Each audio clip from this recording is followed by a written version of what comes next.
Programa Territorios Forestales Sostenibles, TEFOS, de la Embajada del Reino Unido en Colombia y la Oficina de las Naciones Unidas contra la Droga y el Delito para la Región Andina y el Cono Sur, les damos la más cordial bienvenida al segundo día del cuarto Foro Internacional Intercambio de Buenas Prácticas en la Aplicación de la Ley para el Abordaje de la Criminalidad Ambiental. Vamos a dar inicio a esta jornada con la primera plenaria sobre la visión y perspectivas de las medidas cautelares como instrumento de tutela efectiva de los recursos naturales a cargo del magistrado Luis Manuel Lazo. El magistrado Lazo ha adelantado estudios de doctorado en Derecho Constitucional, es magíster en estudios avanzados en Derechos Humanos de la Universidad Carlos III, es especialista en Derecho Constitucional de la Universidad del Rosario y es especialista en Derechos Humanos de la Escuela Superior de Administración Pública. Cuenta también con una especialización en Derecho Administrativo y actualmente es magistrado del Tribunal Administrativo de Cundinamarca, sección primera. Doctor Lazo, lo invito por favor a... Muy bien. Buenos días a todos y a todas en este auditorio. Mil gracias por la invitación que ha sido formulada por la Oficina de las Naciones Unidas contra la Droga y el Delito, por el Gobierno del Reino Unido, particularmente por el programa TEFOS en materia de deforestación, por el Consejo Superior de la Judicatura, especialmente por el programa que se coordina desde allí en el despacho de la doctora Marta Olano.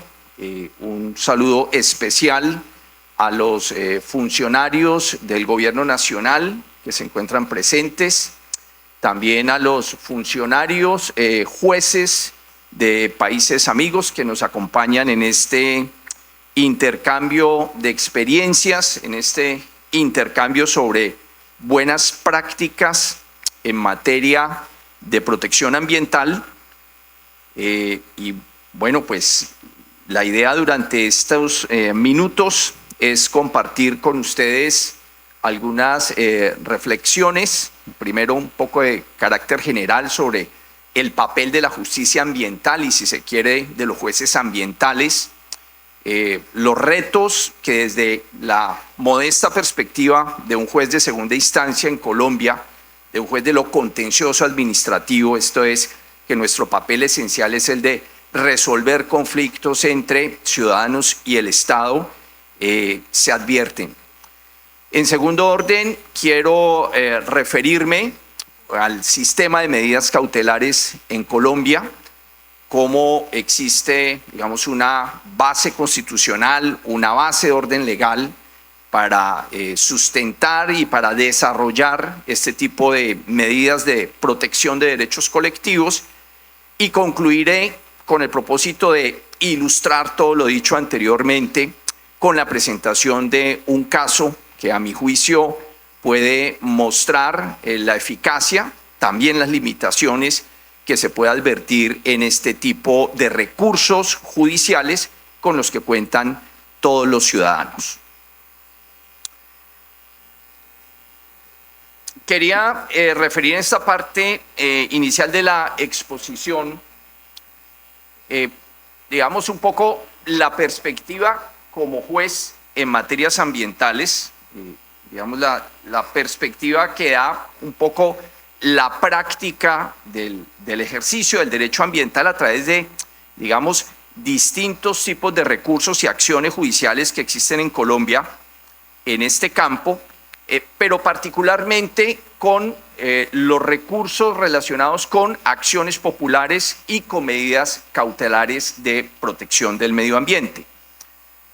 Hay un marco general en el que nos movemos los jueces ambientales, también los funcionarios que tienen responsabilidades desde los órganos administrativos en esta materia, y tiene que ver con cómo resolver controversias en las que concurren dos órdenes de necesidades que tenemos que resolver como funcionarios administrativos y los jueces en nuestra condición de encargados en nombre del Estado de resolver finalmente estas tensiones que se generan entre la satisfacción de necesidades humanas crecientes, digamos, las necesidades humanas cada vez se mueven en una línea expansiva, y bienes y servicios ambientales limitados, como siempre lo han sido, y hoy en día decrecientes y con, digamos, mayores limitaciones en cuanto a la capacidad de satisfacer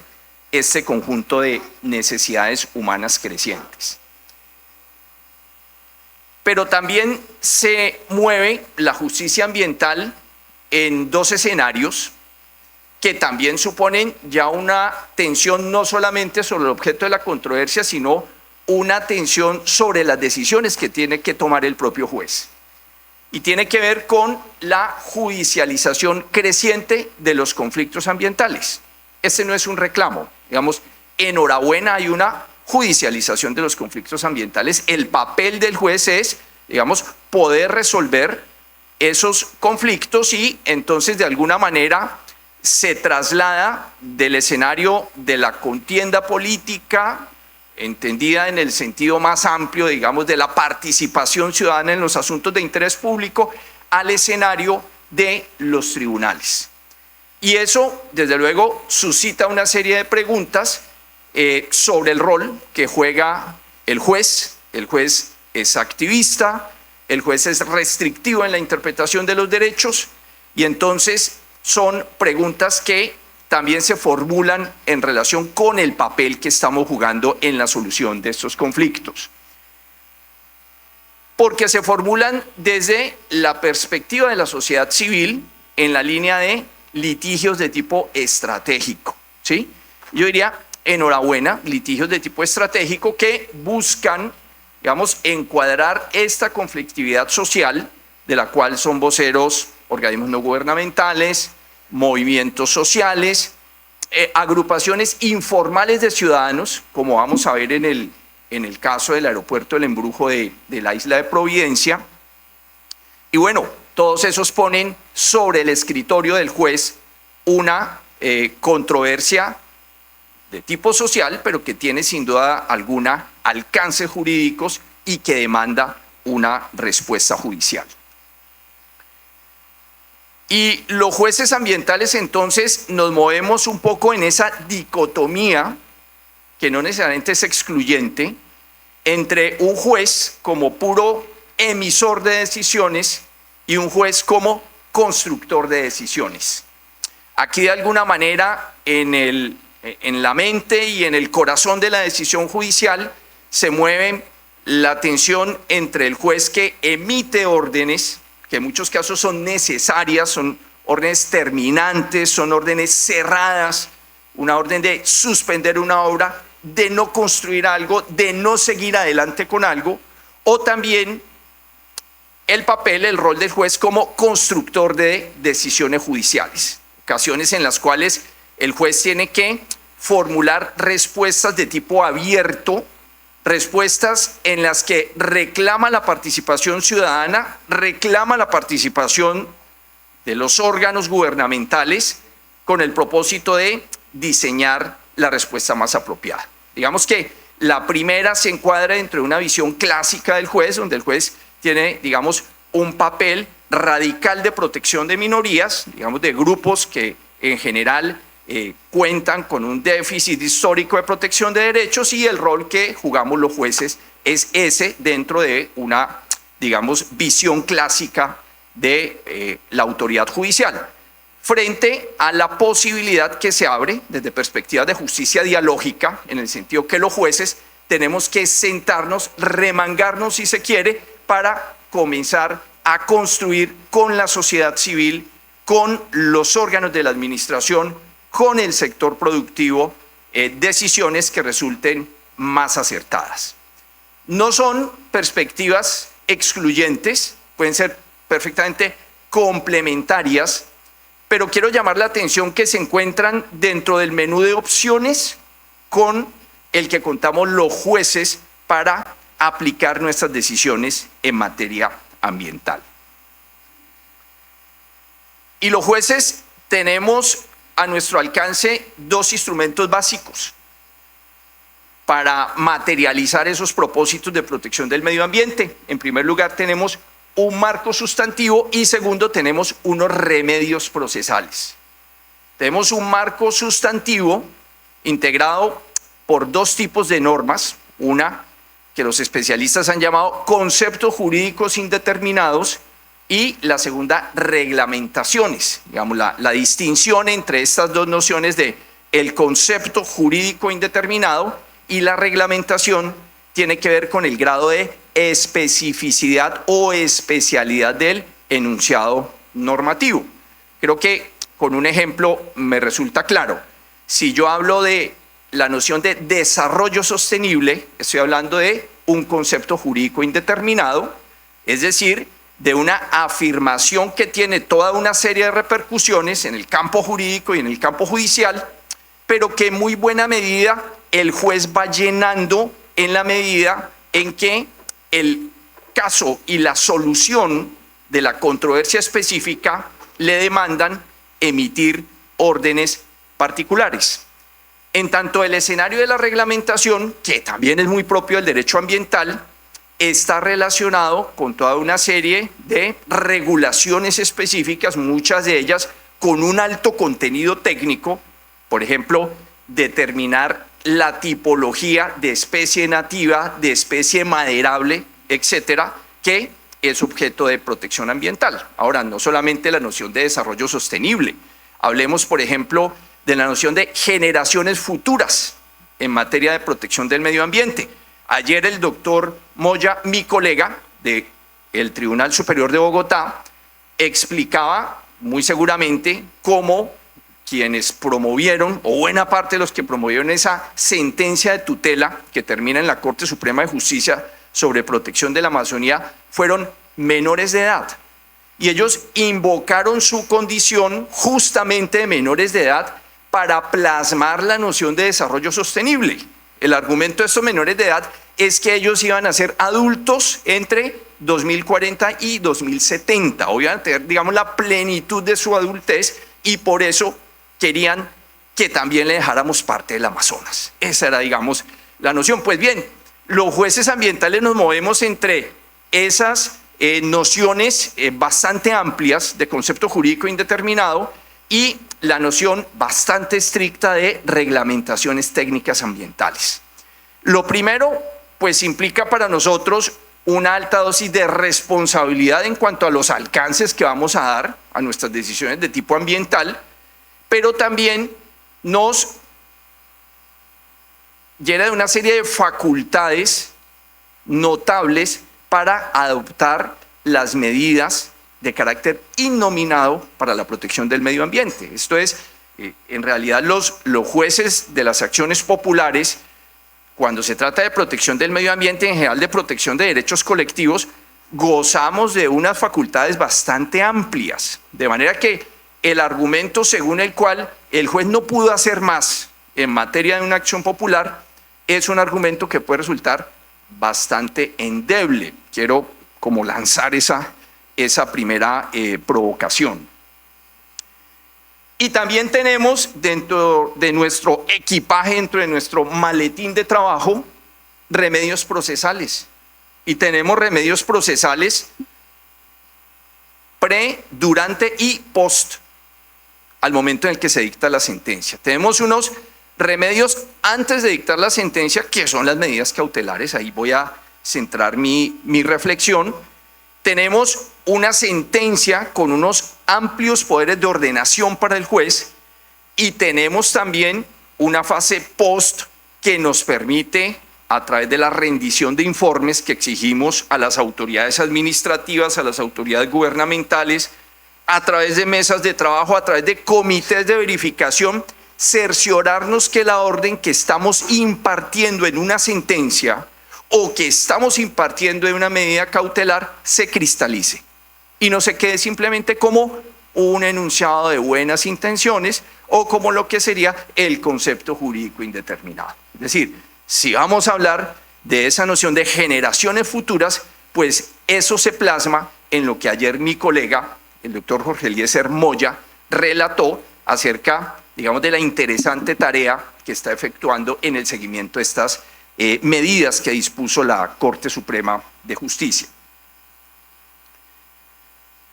Definición de la medida provisional para tratar de manejar un lenguaje común, medida provisional o medida cautelar. Se trata de una decisión previa, es decir, antes de dictar la sentencia, y esa decisión tiene un carácter provisional, ya porque pueda ser modificada por otra medida cautelar o ya porque pueda ser modulada en sus alcances en la sentencia misma. De manera que ese es un primer rasgo que tiene que ver con las características de la medida cautelar misma. Es decir, aquello que es constitucional, aquello que es esencial a la medida cautelar. Y el segundo elemento es la finalidad que está persiguiendo la medida cautelar. Y tiene una doble finalidad, y esto, digamos, resulta claramente compatible con los esfuerzos de protección del medio ambiente. Porque los esfuerzos de protección del medio ambiente piden respuestas inmediatas de la autoridad, y entre ellas respuestas inmediatas de la autoridad judicial. Entonces, la medida cautelar persigue el objetivo, primero, de proteger el objeto del litigio, digamos, porque puede desaparecer en el transcurso. Entonces, ¿de qué sirve, pues, que los habitantes de la isla de Providencia presenten una acción popular si al cabo del trámite judicial, que lamentablemente se toma más del tiempo que quisiéramos todos los ciudadanos, finalmente no vamos a tener isla para asegurar la protección del medio ambiente, que es lo que ustedes van a ver en el caso que voy a presentar. Y lo segundo, asegurar la efectividad de la sentencia, es decir, que los esfuerzos judiciales no se queden para enmarcar. Digamos, muy bonita la decisión sobre el Amazonas que adoptó la Corte Suprema con ponencia del doctor Tolosa, pero eso se nos va a quedar para enmarcar si no avanzamos en los esfuerzos que ayer, de manera ilustrativa, indicó el magistrado Jorge Eliezer Moya. De manera que esas dos cosas siempre tienen que estar presentes, sobre todo porque, digamos, los ecosistemas reclaman medidas inmediatas, y la filosofía de la medida cautelar es justamente la de obtener del juez una orden inmediata de protección. Estas medidas se encuadran dentro de, digamos, un medio de control dentro de una acción mucho más compleja. Son las acciones populares que tienen el propósito de protección de los derechos colectivos. Para los colegas abogados de otros países, las acciones populares realmente no son tan novedosas como lo asumimos.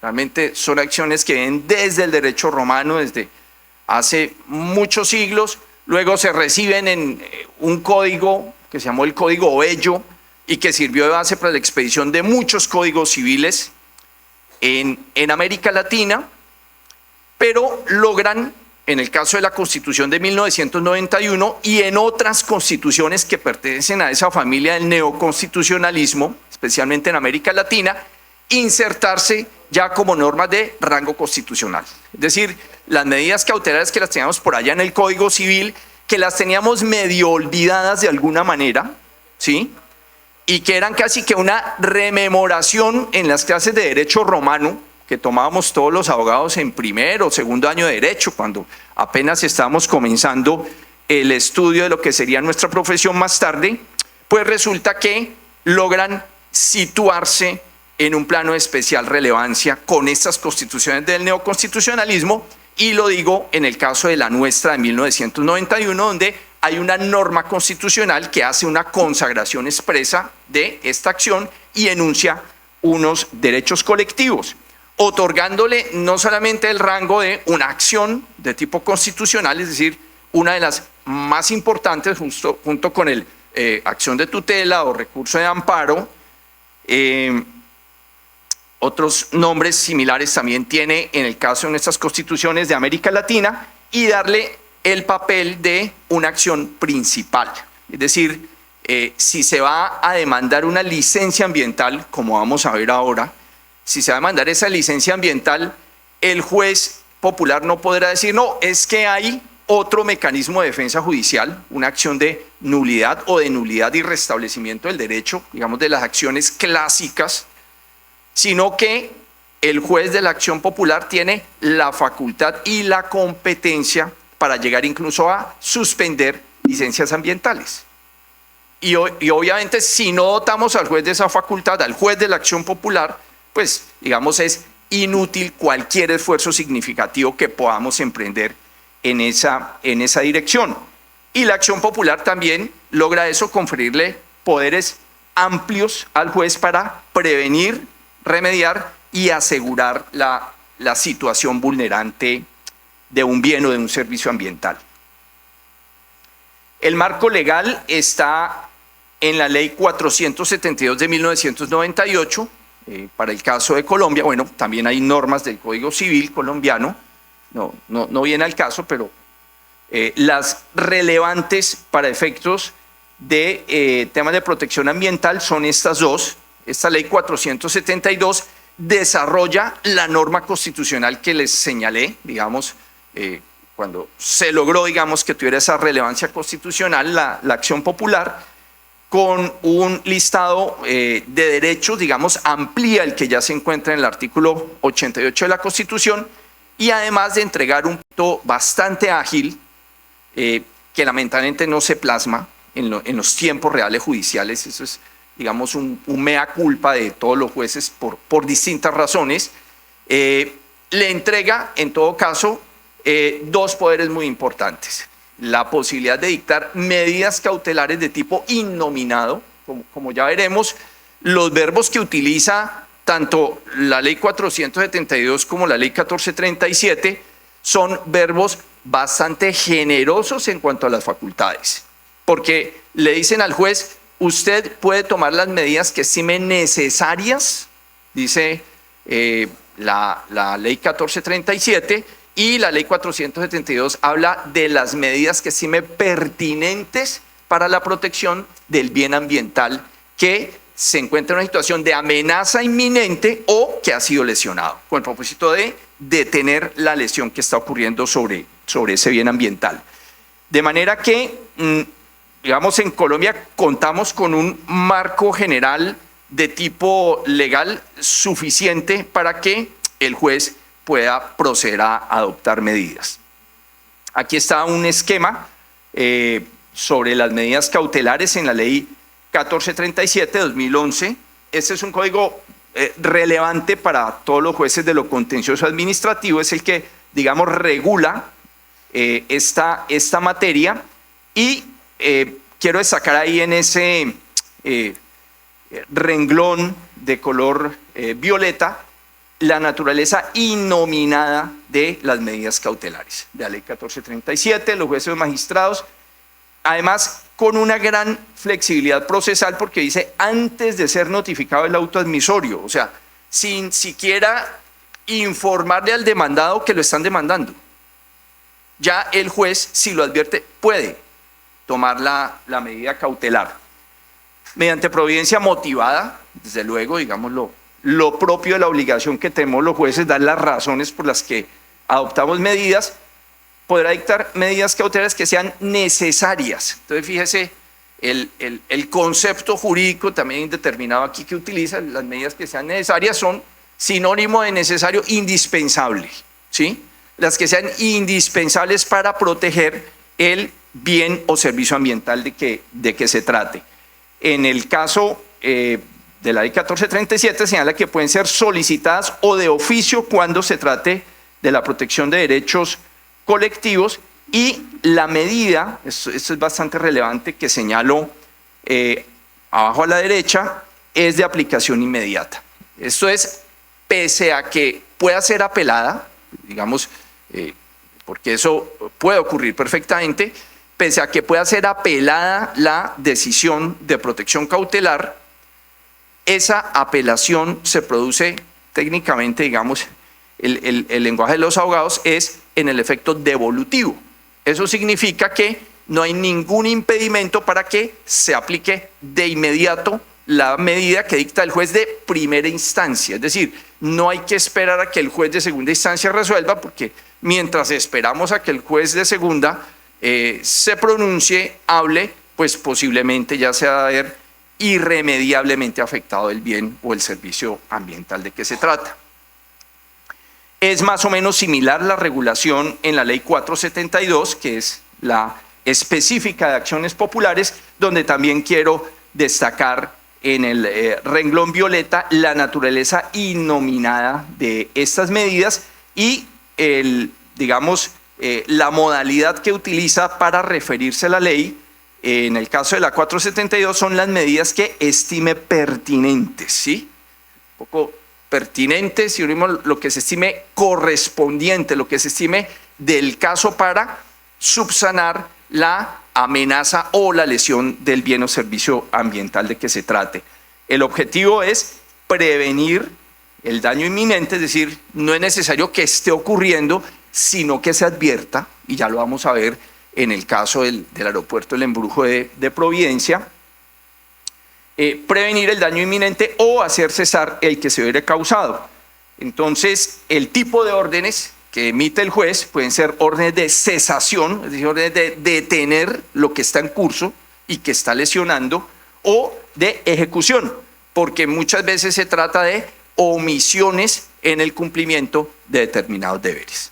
Vamos a ver ahora cómo el estudio de cargas ambientales en relación con ecosistemas altamente vulnerables o, digamos, muy sensibles es una precondición que se establece con mucha claridad en la sentencia que analizaremos a continuación. Y en el caso de la omisión, es decir, si se deja de hacer lo que tiene que hacer alguien, un particular, una autoridad pública, se ordena el cumplimiento inmediato del deber omitido. Incluso el cumplimiento inmediato del deber omitido puede ser a costa de la persona responsable de la lesión del bien o del servicio ambiental. ¿Quién la va a ejecutar? La ejecuta un particular, lo puede ejecutar la comunidad, lo puede ejecutar una autoridad pública, pero la factura se la pasan al responsable de la lesión del bien.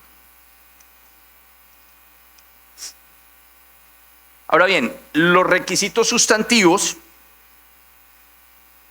porque no se trata, digamos, de conferir unos poderes ilimitados al juez, sino se trata de conferir unos poderes reglados al juez, son la apariencia de buen derecho, es decir, que cuando el juez vea sobre su escritorio la petición de los habitantes de la isla de Providencia en su preocupación acerca de las características del nuevo aeropuerto que van a hacer en Providencia, diga, pues esto sí tiene, bajo un raciocinio, basado en reglas de la experiencia, bajo un cálculo de probabilidades, esto sí tiene elementos para considerar que resulta lesivo.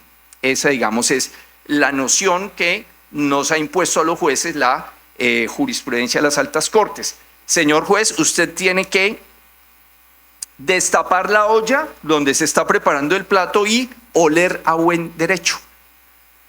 Decían los romanos, fumus boni iuris. Es el latinajo que se estila en esos casos, pero digamos en un lenguaje más coloquial es que huela a buen derecho. Esa es la primera condición. Obviamente que huela a buen derecho basado en las reglas de la experiencia y en un cálculo, digamos, razonable de probabilidades de éxito del planteamiento de la demanda. En segundo lugar, el perjuicio por la mora, que hace mucho sentido porque la medida tiene que ser una respuesta inmediata. Y el perjuicio por la mora implica que si yo como juez me tomo el tiempo hasta dictar sentencia, pues van a construir ese aeropuerto y van a resultar lesionados una cantidad de bienes, de servicios ambientales, etcétera.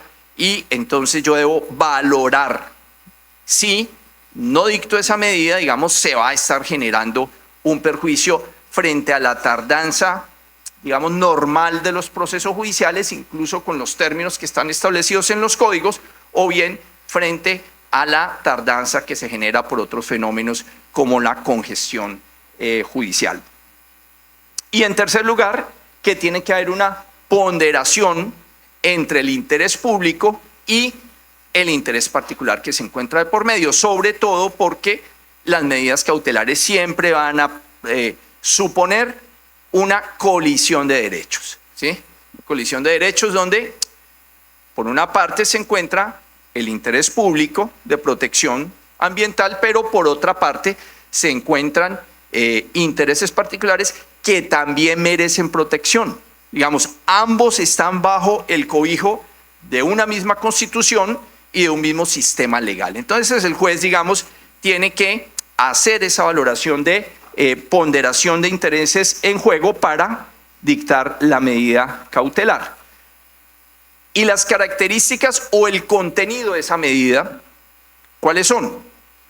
Pues la medida tiene que ser adecuada para el fin de protección que se persigue.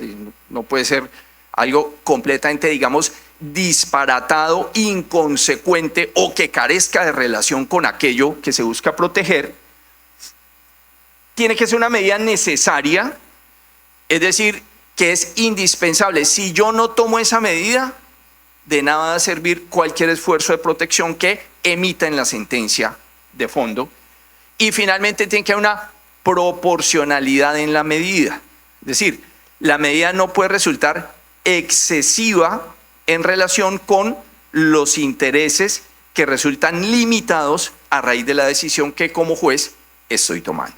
De manera que esos tres elementos que pues en derecho los conocemos como el test de razonabilidad acerca de las medidas limitativas de derecho que tienen que tomar los jueces ambientales, en este caso limitativas de derechos e intereses de orden particular. Ahora sí, el prometido caso, que espero sea útil para explicar lo hasta ahora expresado, se trata del caso del aeropuerto del Embrujo en la isla de Providencia. Esta es una isla que se encuentra en el Caribe occidental colombiano, y se trata, digamos, de una isla de 17 kilómetros, pertenece, digamos, a un archipiélago mayor. Es una isla de origen volcánico, es una isla con una provisión regular de agua a lo largo del año, de agua dulce, y también es el asiento de comunidades raizales, comunidades que generalmente ha sido la fusión de varias, digamos, culturas que se han asentado en este Caribe occidental colombiano.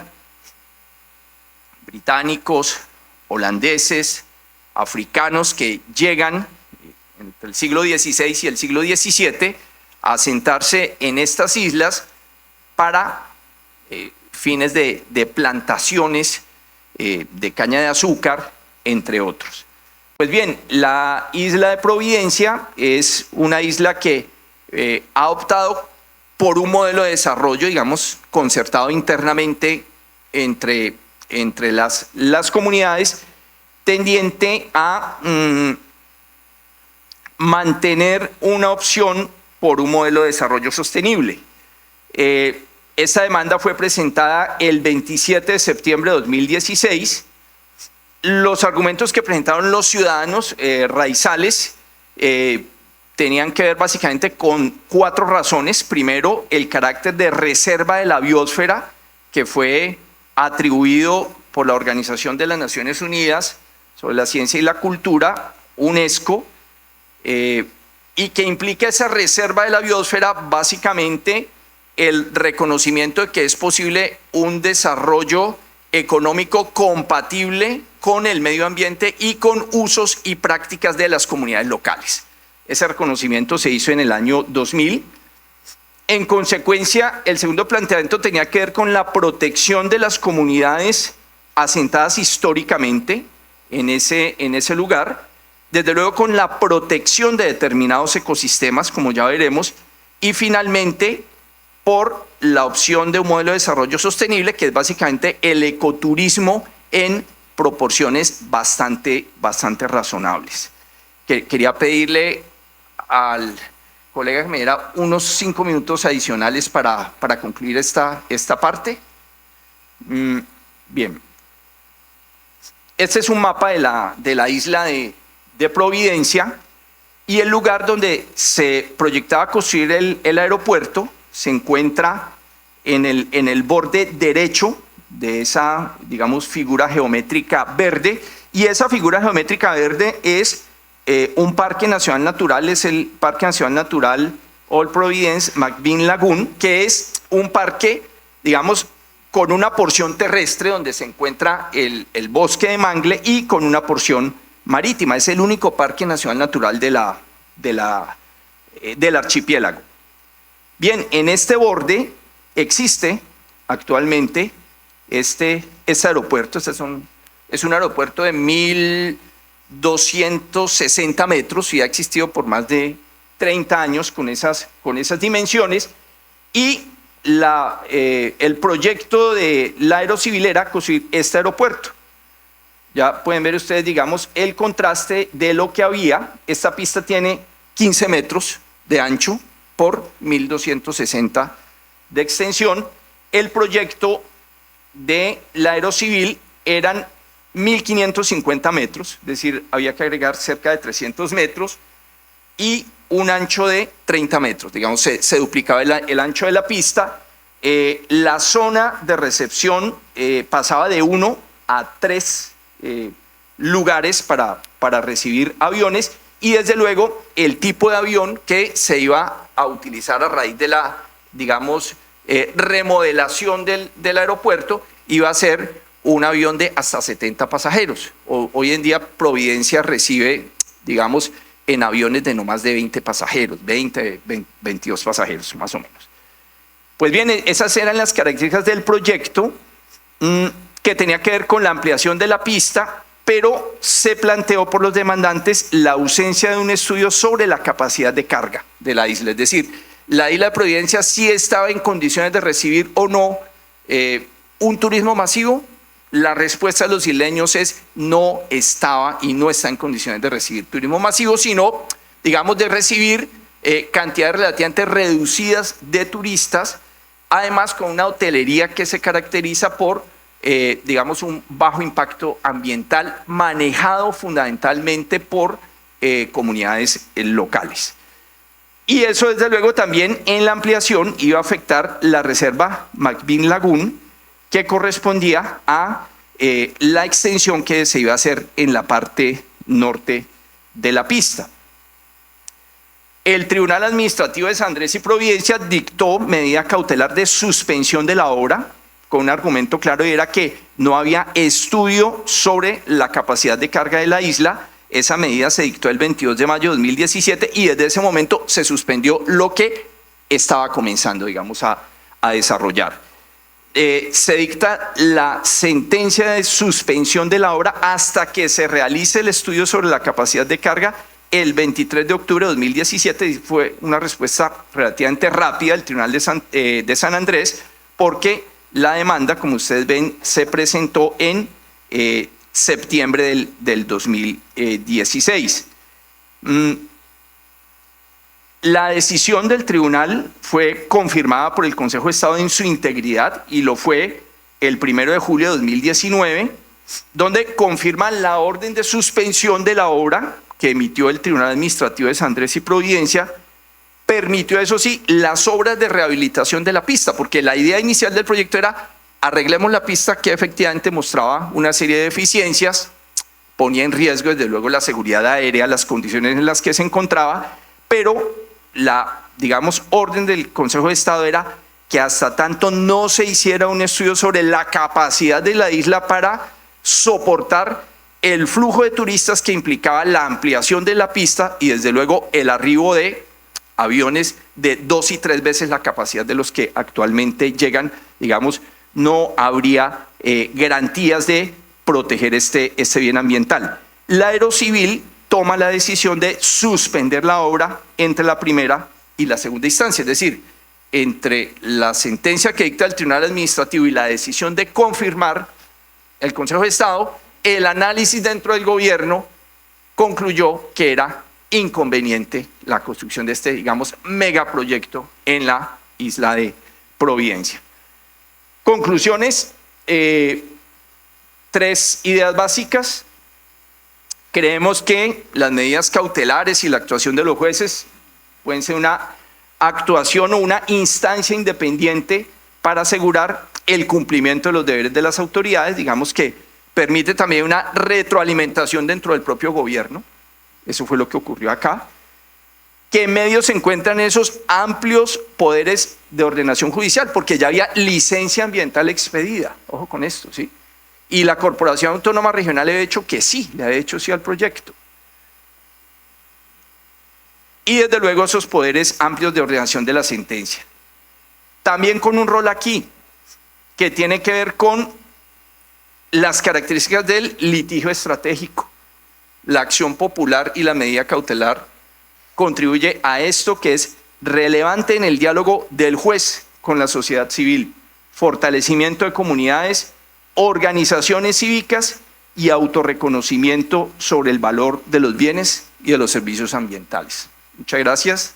Los dejo con esta foto desde el Cayo Cangrejo, que es aquí, que está en primer plano, y al fondo la isla de Providencia. Bueno, muchas gracias.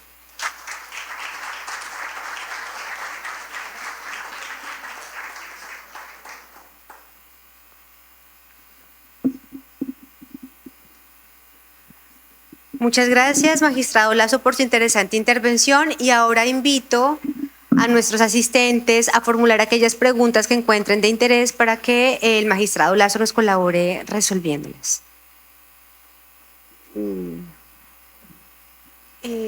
Ya pasamos un micrófono inalámbrico. Doctor Lazo, lo invito nuevamente. Muchas gracias.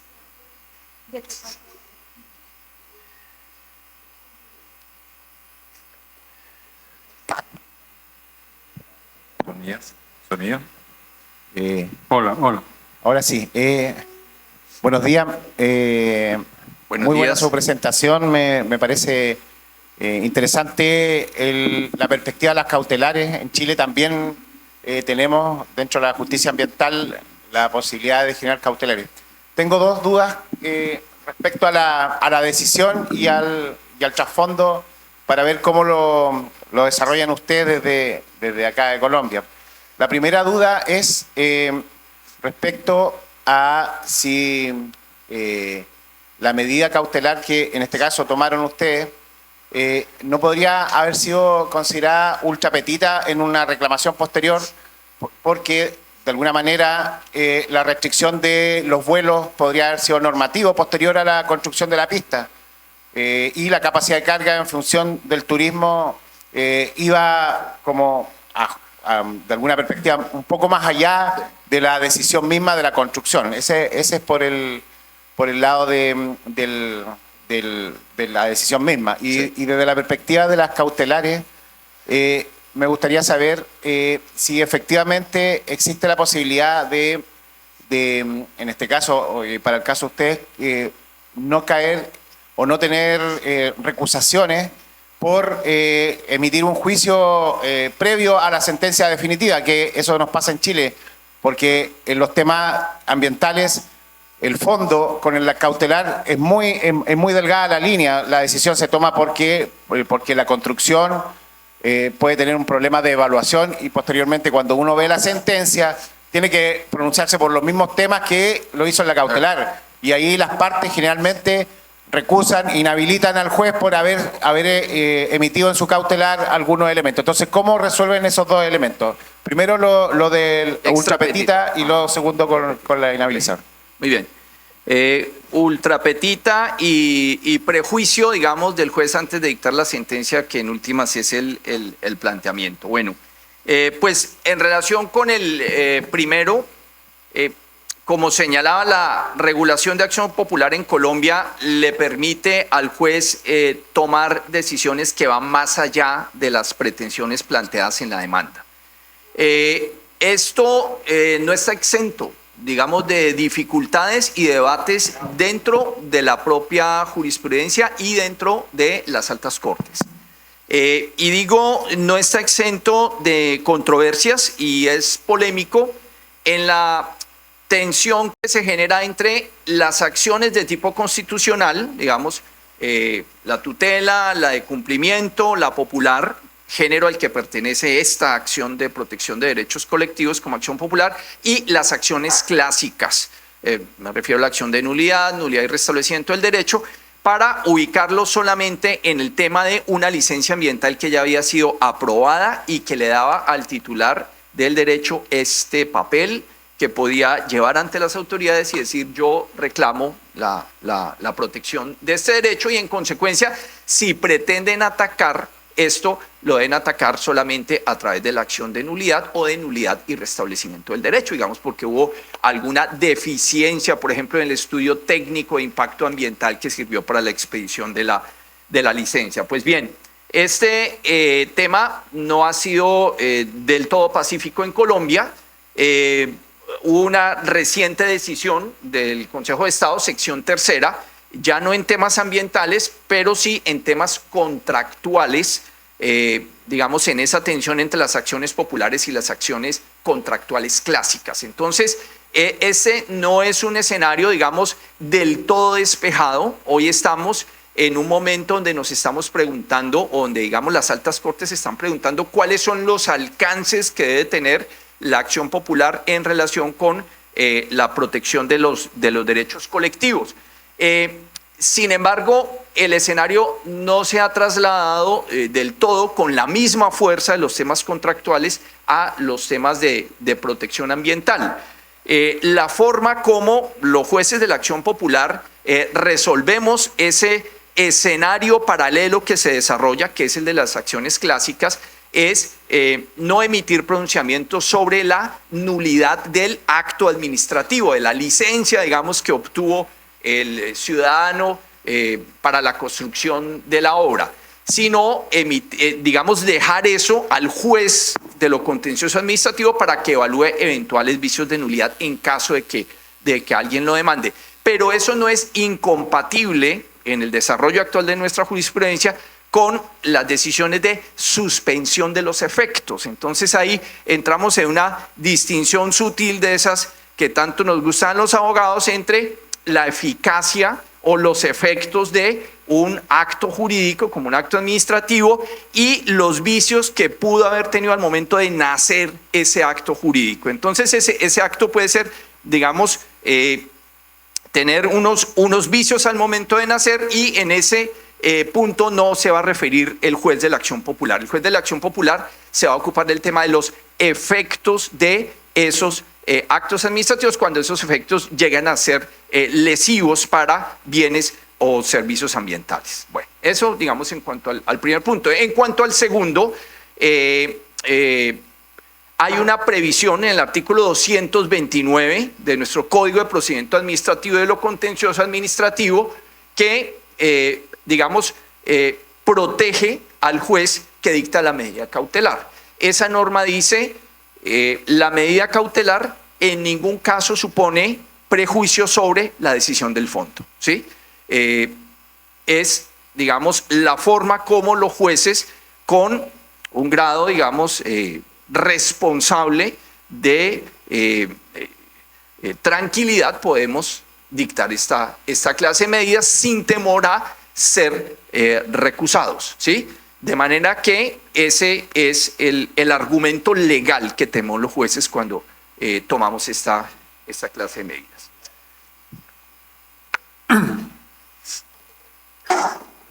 Gracias, magistrado.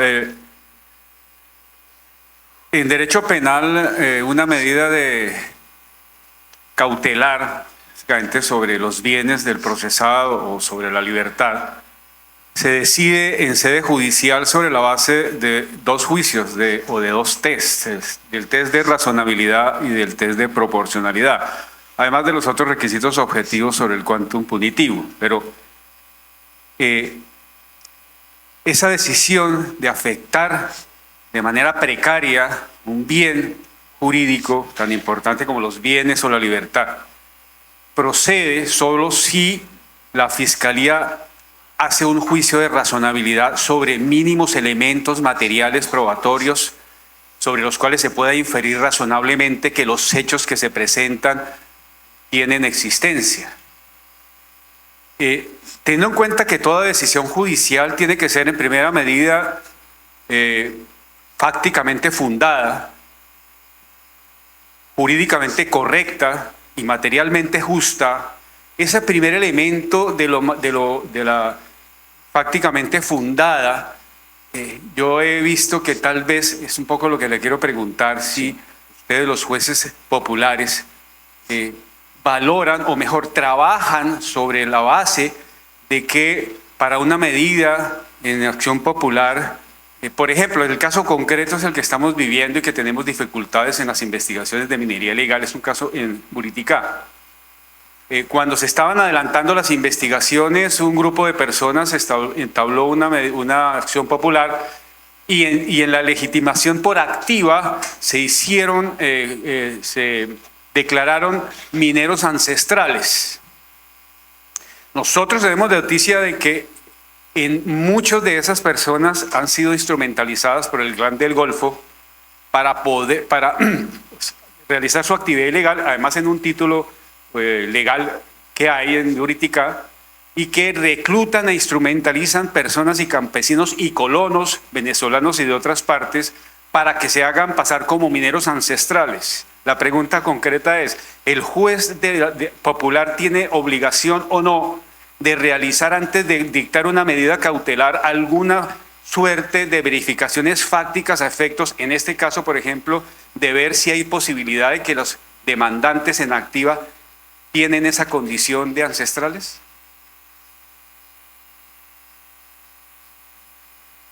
Cuando el Tribunal Administrativo de San Andrés y Providencia desarrolló esta acción y recibió de parte de los demandantes, digamos que había una serie de elementos del contexto, y lo digo porque estuve dialogando con mis colegas, enhorabuena mencionarlos, que fueron los que tomaron estas decisiones, los colegas del Tribunal Administrativo de San Andrés y Providencia. Digamos, hubo una valoración a primera vista acerca de, efectivamente, su condición de raizales, ¿sí? Luego se agrega una veeduría cívica que se llama Old Providence, Vieja Providencia, digamos, que ya digamos, articula de manera mucho más orgánica al conjunto de representantes de la comunidad que estaban presentando esta acción. Quizá no solamente por el conocimiento que tengan los propios magistrados del Tribunal de San Andrés, todos ellos raizales, no sé, mi colega Sandra González creo que me puede ayudar, ella tiene el mapa judicial mucho más claro, creo que todos ellos raizales, digamos, les permitió evaluar de manera más acertada esa legitimidad por activa. Pero sin duda alguna que en las acciones populares, digamos, pueden llegar a cobijarse intereses estrictamente subjetivos o intereses non santos en este tipo de recursos y de acciones judiciales. Pero bueno, el juez en ocasiones tiene elementos que le permiten con mayor o menor facilidad poder determinar esos elementos, no tanto para descalificar la legitimación por activa, pues porque resulta bastante complicado frente a la fórmula generosísima que tiene la ley. Dice, toda persona, ¿sí? Ni siquiera estamos hablando, es decir, no excluye a extranjeros, no excluye a menores. En el caso de la tutela, recuerden que fueron menores de edad, ¿no? Tenemos la misma legitimación por activa de las tutelas. Con esto, digamos, quiero señalar que quizá el tema no esté en la legitimación por activa, sino en el tipo de medida que voy a tomar y en la decisión de si voy o no a tomar una medida, ¿sí? De manera que el juez tiene que apoyarse, como lo señalamos, en las reglas de la experiencia, ¿sí? Y en las posibilidades de éxito de las pretensiones que se plantea.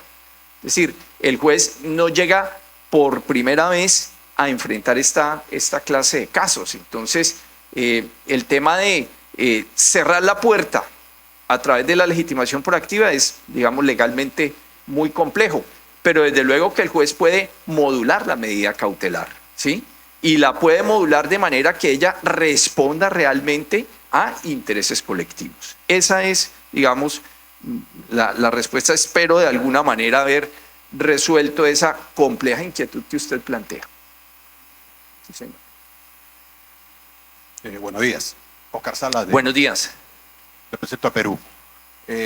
La pregunta es la siguiente. Cuando usted recibe una petición como juez para una medida cautelar, usted indaga ante el Ministerio Público si sobre ese mismo hecho que ha expuesto del aeropuerto había una investigación fiscal ambiental en curso.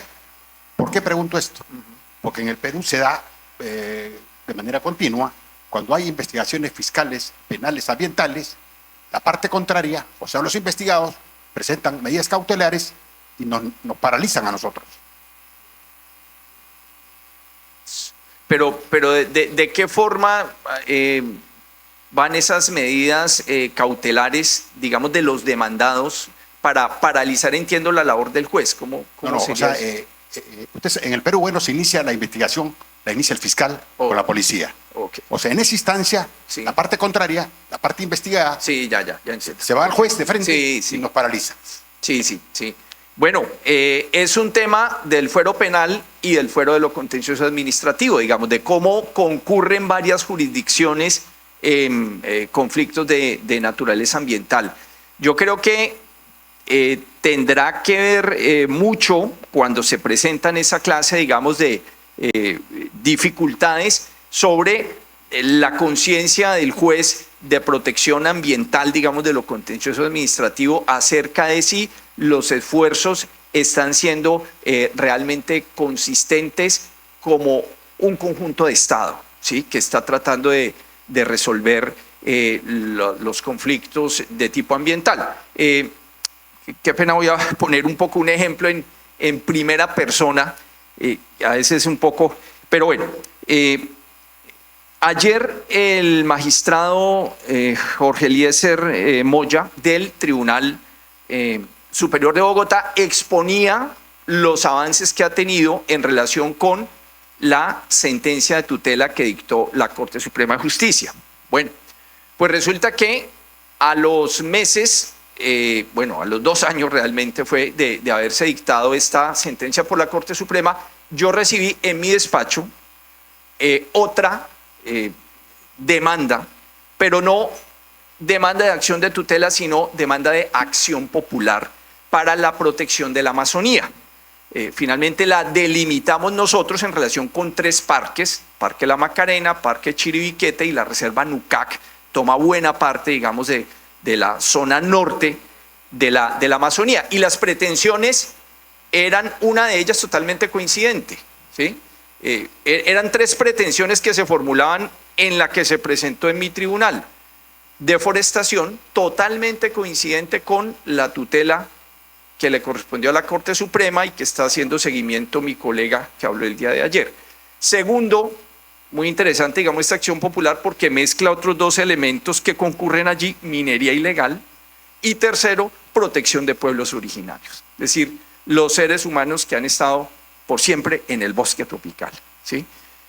Y pidió medidas cautelares para todos y pues qué sentido tenía generar otras medidas cautelares respecto de las que ya había dictado la Corte Suprema de Justicia. Digamos, la decisión que tomamos en el tribunal no tiene objeto que generemos un paralelismo cuando podemos estarnos a lo resuelto por la Corte en el primer punto, el relacionado con el tema de deforestación. Y entonces remanguémonos y trabajemos en los otros 2, los temas de la minería ilegal y los temas de la protección de pueblos originarios del bosque tropical. De manera que, pues, creo que tendrá que ver cómo entramos en diálogo las autoridades, ¿sí? Y también las autoridades judiciales, porque pues no tiene objeto que en un comité de seguimiento el doctor Moya vaya a citar a los mismos funcionarios que yo voy a citar en este otro comité de seguimiento. Entonces, o que yo comience a dictar órdenes que eventualmente resulten contradictorias usted lo dice, inhabilitantes, porque la parte demandada se ampara en un tipo de medidas cautelares. Ahora, ya que está tan de moda el diálogo jurisdiccional, pues ese sí que sería un tema para diálogo jurisdiccional, es decir, cómo no nos pisamos las mangueritas o las mangueras, como ustedes prefieran. Eso sería, colega. ¿Alguien más del público tiene preguntas?